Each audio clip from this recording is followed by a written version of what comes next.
living with post-traumatic stress disorder. Now, I could tell you all day little statistics about PTSD. I could tell you the symptoms, I could tell you the outcomes, I could tell you that the National Institute of Mental Health says that PTSD is when you experience something traumatic in your life, and that 3 million people are diagnosed with PTSD in a year. Now, I want you to think about that for 1 minute. Think about if you've ever experienced something traumatic in your life. Well, that trauma to you may have changed you. You may not know why, you may not understand it, but some way, somehow, it changed your mind just a little bit. And that change is PTSD, post-traumatic stress disorder. I am 32 years old. I go to school. I am a combat vet, and I have 4 children, and I am a wife, and I have PTSD. I've struggled with PTSD for the last 15 years of my life, and for the last 10 years, I've been diagnosed with PTSD. Now, how are you diagnosed with PTSD? Well, they say that you need to struggle for months with symptoms. Symptoms ranging from intrusive thoughts, to nightmares, to flashbacks, to night sweats, to sleepless nights, to headaches, to throwing up, to anxiety, depression, anything. Anything can be caused by post-traumatic stress disorder if untreated. How do you treat post-traumatic stress? Well, really there is no fix. There's really nothing you can do, not one thing that changes your symptoms or your outcome. But there are things together that you can do to help post-traumatic stress disorder. First of all, me. Some days I don't struggle. Some days that's all I do is struggle. Some days I can't get out of bed. On the worst days, I am physically ill, throwing up, have a migraine, curled over in bed. Some days I'm so anxious that I can't leave my house. I fear what's going to happen if I lose sight of my children, or if I drive somewhere and something's on the side of the road, or if I drive past a garbage place and I have a scent that brings me back. These are triggers. Triggers for people with post-traumatic stress disorder are the kicker. They are the devil in this disease. And you know what? You learn to deal with it. For me, the biggest thing was accepting that I have PTSD, to actually go back and talk about my traumatic events. Scary, right? It was so scary for me to go in somewhere and sit down with somebody and say, you know, this happened to me when I was this age.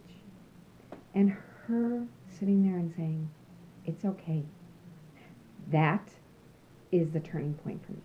When somebody looked at me and told me that it wasn't my fault that I experienced this trauma, and that I don't have to feel bad, I don't have to feel sad, I don't have to feel mad, that it's okay to have PTSD. It's okay. It's okay to struggle. And you're gonna struggle. There's gonna be days when the struggle is harder. There's gonna be days when you're perfectly fine. And that's another thing. Post-traumatic stress disorder is in your head. Therefore, I may appear to be perfectly fine. And believe me, I get it all the time.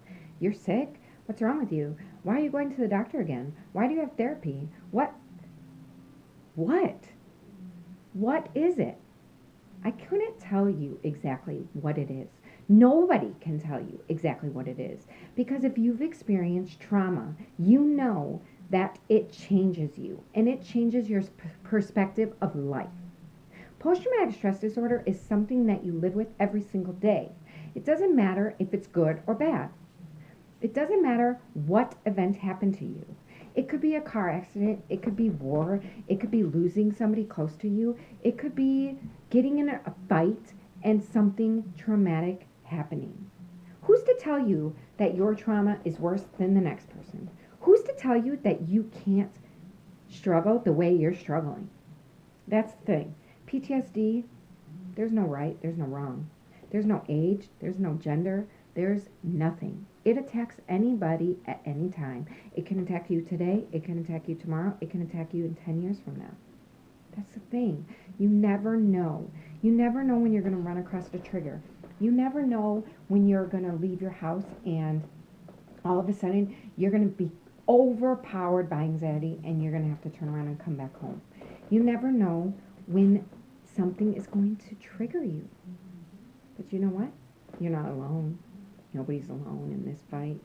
The National Institute for Mental Health says there's 3 million people diagnosed with PTSD each year. Do you know what that means? That means that somebody knows what you're going through, and somebody will listen, and somebody is there to help you.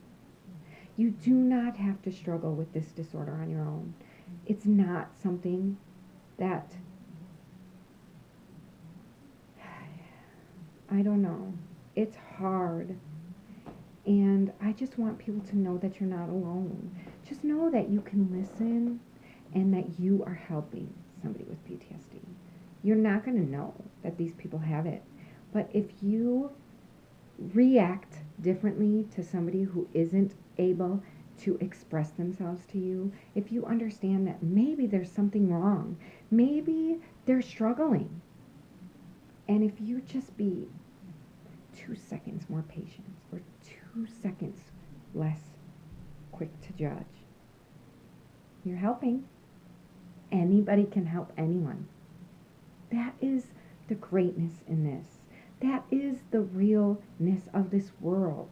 There is somebody there who will listen and who will help and who cares. Nobody has to fight PTSD alone. I'm not fighting it alone, and I will help anyone any day of the week, because PTSD, it's real and it's hard, but it's okay